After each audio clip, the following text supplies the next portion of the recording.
So there we go. So we're going to start off with a little vaguely planned talk about puppetry, and then we'll segue into the actual having fun with rubbish.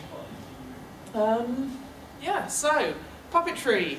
Puppetry as relates to cosplay. There are lots of different ways you can incorporate puppetry into your costume. Now, puppetry basically means the remote operation of a character or part of a costume that isn't simply a body part. So it could be, if your character has a mascot that goes along with it, you could have a puppet version of the mascot as part of your costume. If your character has movements in the face, you can have animatronics, which is a kind of remote puppetry. If your character... dark. If your character's a big monster, you could actually have a puppet operated by one or several people that is essentially somewhere between a costume and a puppet. And I'll be showing you some professional examples of various kinds of puppetry, and then letting you make sock puppets, basically. So, the rawest form of puppetry. Indeed, the best form of puppetry. The second rawest form of puppetry, the rawest form of puppetry is this. Shadow puppetry. It's puppetry. Anyway, which you could actually incorporate into, in fact I forgot the shadow puppet, you could actually incorporate shadow puppetry into a skit if you have back projection. If you have back projection or a projector that you can be a part of, you can make cardboard cutouts and do really cool puppetry, and then have someone come either through the screen, if it's like a cheap one you've made from paper yourself, because everyone knows coming through a piece of paper is what wins competitions.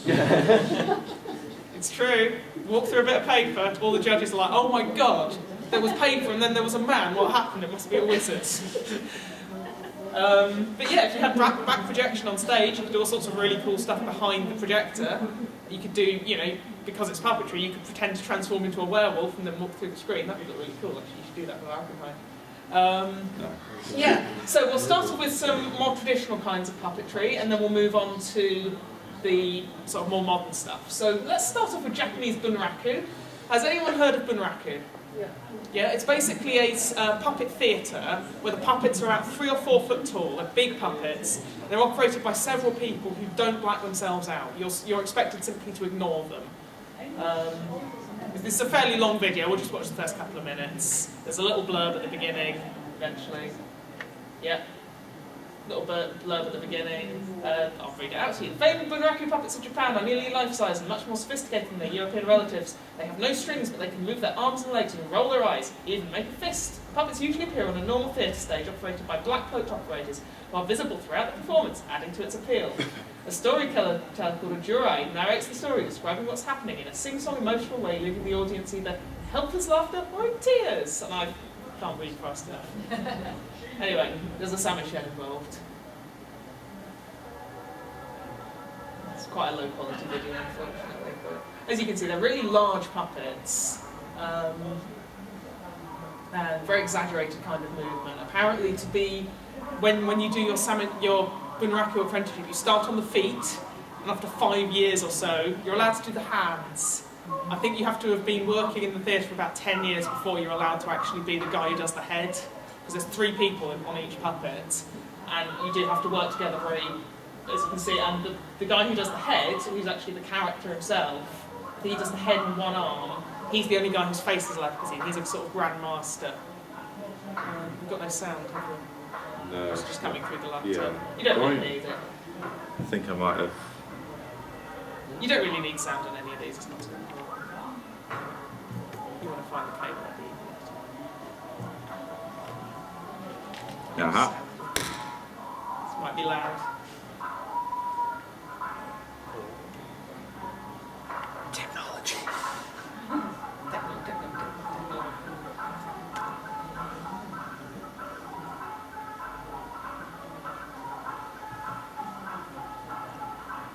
So yeah, the main point of bunraku is you don't attempt to completely hide the puppeteer. It's not like a traditional Western puppet theatre where the puppeteer is out in the wings or above the stage or below the stage. The puppeteer's there, you're just drawn away from them by the fact the puppet's doing much more interesting stuff. What are you doing? The headphone socket. Carry on. Well, I'm pretty much done. We need to go to the next video. Okay. Have you found it? No. Right. Technology. Can I have light for a second? That would be awesome. So yeah, following on from Bunraku, we will have... Found it. It's like really ninja and black. Right there. Right, if you kill that one, go to the bottom one, the last video. Warhorse. Right, Warhorse. Has anyone heard of Warhorse? Yes. Has anyone seen it? Yes. Absolutely spectacular. Well, like, basically, it was very much inspired by the idea that it doesn't matter if you can see the puppeteer so long as the puppet is good enough. And so this is essentially it's a stage play about horses. So they've made these life-size horse puppets, and each one has 3 puppeteers: the head, the heart, and the hind legs. There's some really nice footage of them just bimbling around on stage. Those 3 people need to work together and You can see in the background the beautiful stuff. I mean, this is a beautiful example of a group doing one thing. Yeah. So you've got 6 guys being 2 horses. The guys at the front are the head puppeteers, and then there's 2 guys inside, you can see, being a horse. it's a brilliant process to bring people in and teach them technique that I'd love to do a 2 or 3 person sort of Bunraku Warhorse style puppet at some point in the future. It's one of many ideas on my list. Keep the lights on. That's fair. You can see that they're all kind of working together to the extent that you need all 3 of them very much in sync to make the horse do anything. The nice thing about the show is that the 3 people becoming one horse is emblematic of what's happening in the whole. There's all these interview bits in the middle, but there was nice rehearsal footage in between. 35 of those people end up subsuming their egos And it's dead. the people who are doing this. It's always strange seeing a puppet without someone operating it, they just die. So yeah, that's Warhorse. One could incorporate something very much like that into a performance or a skit or whatever. If there was, for example, you wanted to fight a big monster on stage, you could have multiple people operating the monster at the same time, with the, not trying to hide themselves, but just drawing attention to the monster. Right, which we have next. Right. A slightly more expensive, I won't say more sophisticated because the Warhorse puppets are very sophisticated, but another example of a puppet where bits of the performer are visible, so it's a puppet rather than a costume, but it doesn't matter. Walking dinosaurs. Walking dinosaurs. Now this is one of the...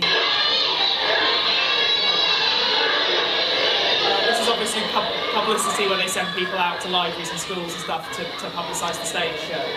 You can see how that dinosaur is operated. He's got blue jeans on. You can see there's just a guy in there. But the kids don't give a crap. To the kids, that's a dinosaur, and it's about to eat them. But yeah, that's one thing. If you've got a costume, you're just like, I don't know how I'm going to fit my feet into this, fit my legs into this costume. It just isn't shaped like a person. One of the tricks is, don't bother. Black out your legs, blue out your legs. Just make them less noticeable and just have the costume, those parts of the costume puppeted rather than worn. And people will not mind at all if that's the case. Yeah, that thing probably costs like more than my house. How much are they supposed to put together? I've got no idea, but I don't know how they do the skins, to be honest. I mean, they might be replaceable skins, which are foam latex, which are actually quite cheap to produce. Cheap. Yeah. You're probably talking a few £1,000 to produce an object like that. And that's just the material. But that's the artistry. That's for that level of. You could feasibly make something like this at home. Oh yeah. People have.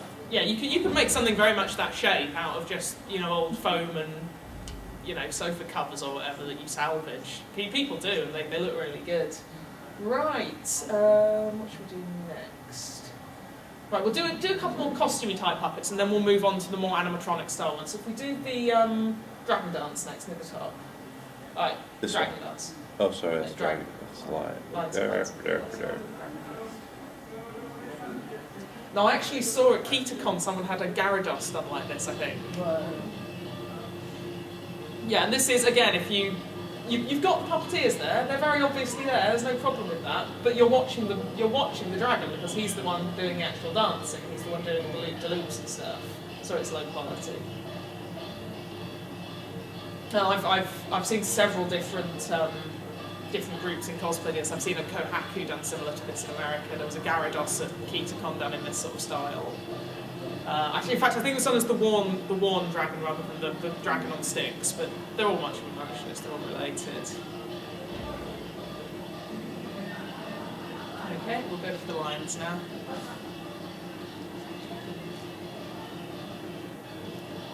Right, the lion dance. It's the traditional Chinese lion dance. If we skip about a third of the way in, there's a little talk. Right, you can see it's a costume. There's puppetry elements.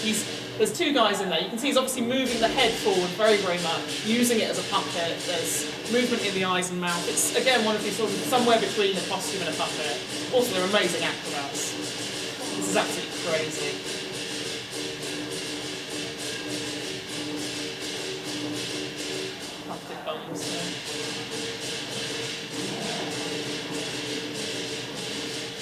I believe you tend to have a massive, strong guy at the back and a really nimble, light guy at the front.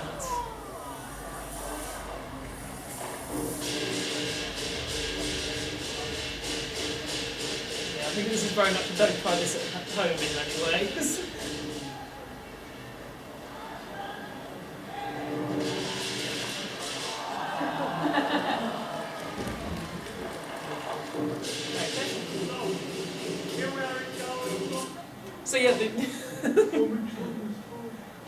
So yeah, I mean that's something that, you know, the two-man costume can be a costume, but then you can add puppeted elements, because if you've got your hands free in the head, it doesn't just have to be a static head. You can start adding movement in the head that you do with your hands. You can add movement that you do with rods or with cords that go down into the costume. And these are all, puppetry is all about bringing elements. With cosplay, puppetry will be all about bringing elements of puppetry into costumes. Okay, right, if we do the labyrinth one next, I think. There's actually two chunks of this that are fun. If you just skip about a minute at a time. Skip about a third of the way in.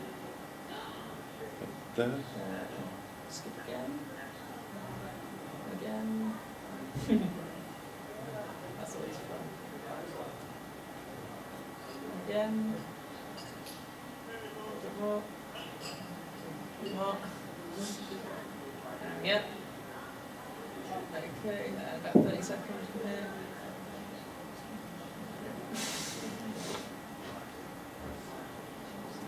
I'm pretty sure I got the right video. Again. Yeah, here we go. So this is great. This is a really nice example of a horse and rider style puppet, or a creature and rider. Everything all comes together. It's usually done as a bird or something, but this one, it's some kind of dinosaur lizard with a goblin riding it. There you go. And when he's actually in costume, that torso will have little legs sticking out and it'll be a rider. But you can see really nicely here how the proportions work and how much movement you can get in this sort of costume. And he's got the head as a puppeteered element. And he's got the head here, because his hand's rammed into the head. You don't just have to have it as a dead head. You can actually have it as a really nice puppeteered head with lots of character to it. I mean, if somebody's sort of like seeing this and thinking, oh, I fancy actually doing this, I've had so many things that I've said, I'd love to do that in that style with this. Things like... This is nice, because here, they're being operated much like Bunraku puppets. You've got three guys on the same puppet. They're just going crazy with the dancing, because you've actually got their feet in the feet and they're jumping around. But for the film, you get all the guys composited out. They're all put into black velvet, filmed on black velvet, and contact the computer. But you get a really nice view here of how you can have multiple people working the same puppet. You just have to really be in sync and rehearse together, and not mind getting a bit up close and personal, especially with the fireys. They came in at one point when she was really lost. They kept a really helpful thing, you know, that you're not quite sure how wild they're going to get. The nice thing, of course, is with these, having three people on the same puppet, they can break into pieces and flap around the stage in chunks. Your head. I thought, they lifted their heads up off their shoulders and they sang that. So then they went on singing a bit more. The more they got into their song, they always ended up saying, ain't nobody as wild as me. This one would lift his head up, sort of roll it down his shoulders and start tossing it around, playing like a barbarian, lobbing it around. Yeah, there you go. So you got the... That was part of the original problem of how to do that, creating this whole thing that would come apart. Now, if you wanted to do something like this on stage, there's... Yeah, we've actually thought about doing this at some point, haven't we, Dave?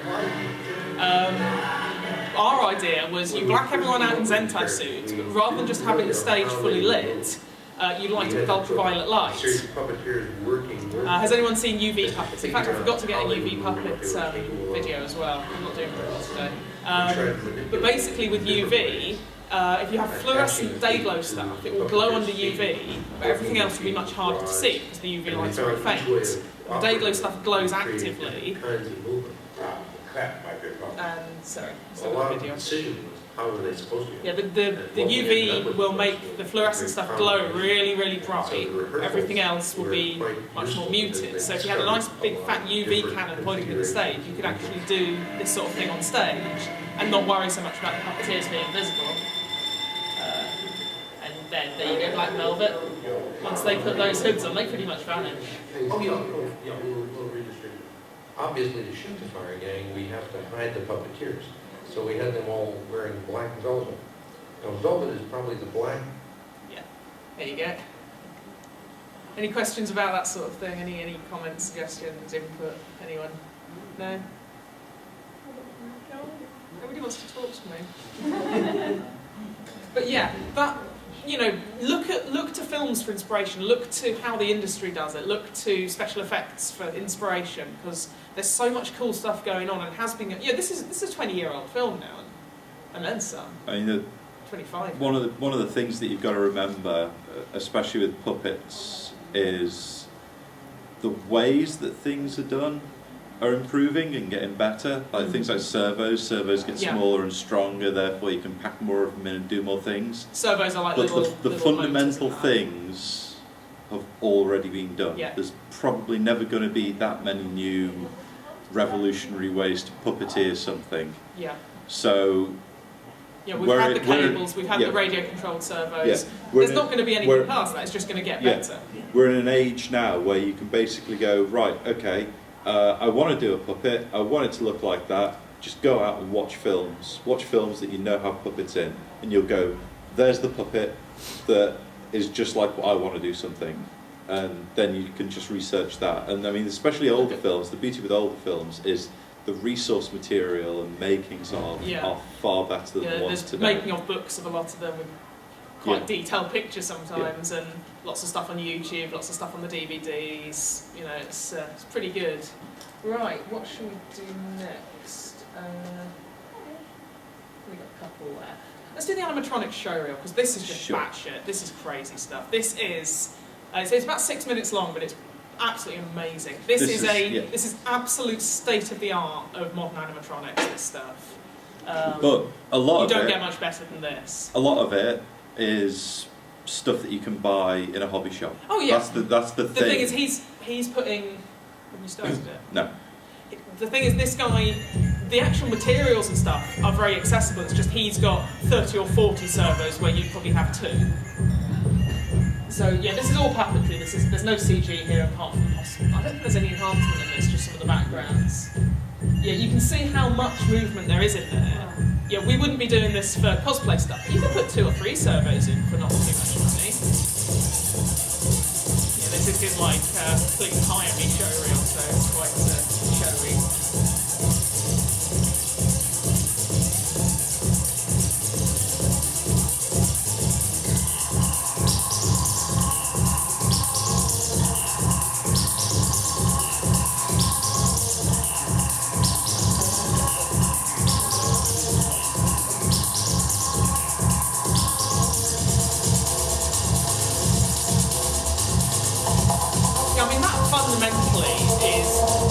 Different from stuff that was used 30 odd years ago. It's just there's more of it. It's so much smaller, and the computer control is more precise and more programmable, and so you can cram more and more individual movements into the scene. single object. It's something that's very interesting now. You turn it down, it's just music, Something that's actually quite interesting now is we had, sort of like from the 90s onwards, a surge in CG. And all the films wanted everything to be CG because they could do more miraculous, amazing things with CG. And a lot of the companies in America had to kind of like adapt to this and kind of like start making a CG part of their business. And a lot of the filmmakers forgot about physical effects. And a company called ADI started trying to push physical effects more. And so many of the filmmakers were kind of like, we didn't realise this was possible, we thought we could only do this in CG. And that's why now, you'll be watching a film and you'll think there's something CG, but chances are it's actually probably physical again. Or it's kind of like bounced back again. In Prometheus, for example, they actually did this, a lot of the creature shots, a lot of the alien shots are actually, they're creatures, they're on set, they're physical, they've got servos in, and then they add even more movement with the computer. So he'll have a lovely mobile face, and then the computer will add extra muscle twitches, extra little bits of movement. And you'll actually find that it's layered on top of each other, it's augmented. And augmented creature effects are quite a big thing nowadays, aren't they? Yeah.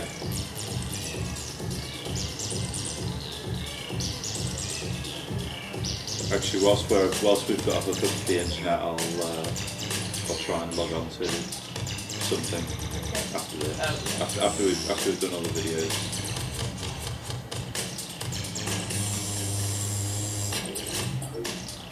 I mean, that's just crazy.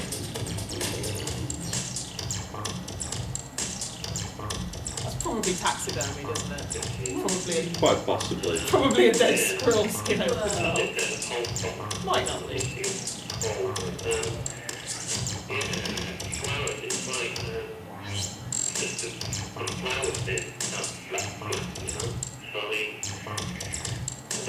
Is this the one with like all the servos? No, it's not the Winston one. One of the biggest challenges that most people set themselves when they go into like an effects or a puppetry industry is the gorilla suit. And it's kind of like a pride thing for a lot of the big companies, because each company at some point in time will have made a gorilla suit or several gorilla suits. And there's kind of like this whole thing like whose is the best gorilla suit. Who's has the most movements, looks the most natural, has the most nuance in the expression.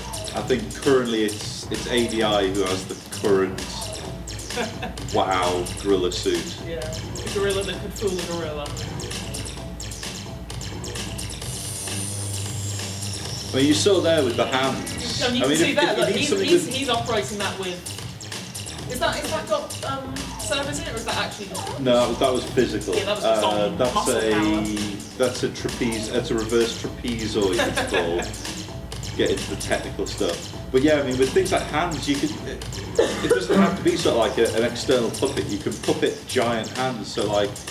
With just the springs on a balance, and it's all done with muscle power. If you're just like Hellboy, and Hellboy's got that huge hand, you can give it life very easily with a bit of simple puppetry. And you don't need expensive materials. You just do it with foam and bits and pieces, plastic, whatever. Well, I'm going to log on to SWS. Hopefully it works. Sometimes it doesn't like mobile internet. So but yeah, I mean the nice nice thing with puppets is you've got that sense of physicality on the set. Even if the range of movement isn't as great as CG, you do have that presence. It makes it easier for the actors as well. It makes it so much easier to act against. Because actors are there.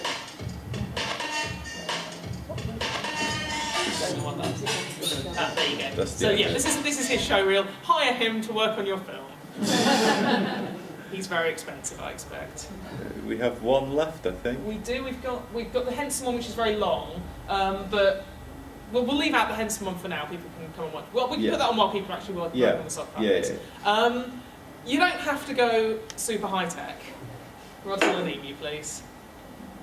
Just a hand puppet. If you're a good puppeteer and you know what you're doing, you don't actually need servos and bullshit like that.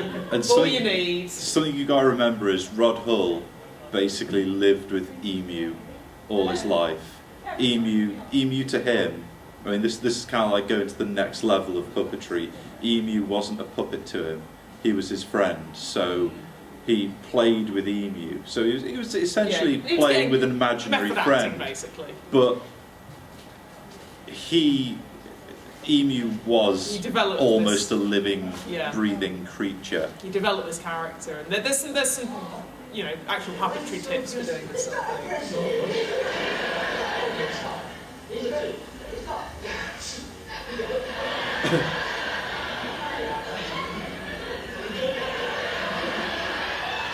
I mean, Emu is essentially a just sock an ant. puppet. He's Yeah. a sock puppet.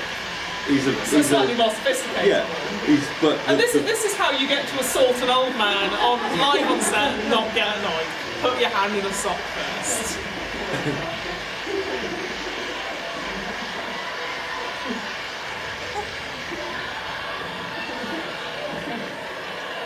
And you can see he's got the fake arm, so it looks like he's carrying the bird. That's a fairly standard puppetry technique.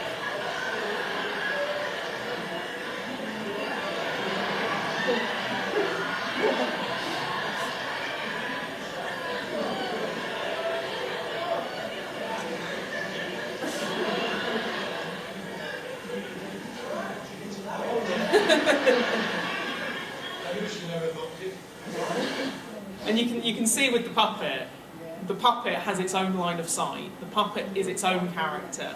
You're not both looking in the same direction the whole time. The puppet's looking over there, you're looking over here. The puppet's doing his own thing. That's how you get a sense of life into the puppet. It's always moving, it's always questing around, it's always checking out the environment. It doesn't react to something it's not looking at. That's a big tip if you're doing a sort of whole disconnected. Is it not behaving? Think Mike's thingies. Well, anyway, we'll So, get cracking with the sock puppets now. So that's what everyone came for. Aye. Can we pop the lights on, please? Lovely.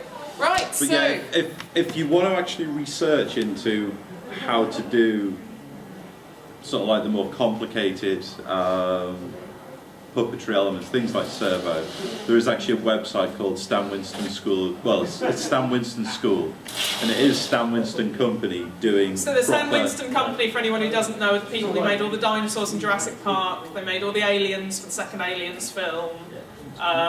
They made all the Terminator puppets for Terminator 2. They're a big Hollywood effects house who've done some really famous stuff.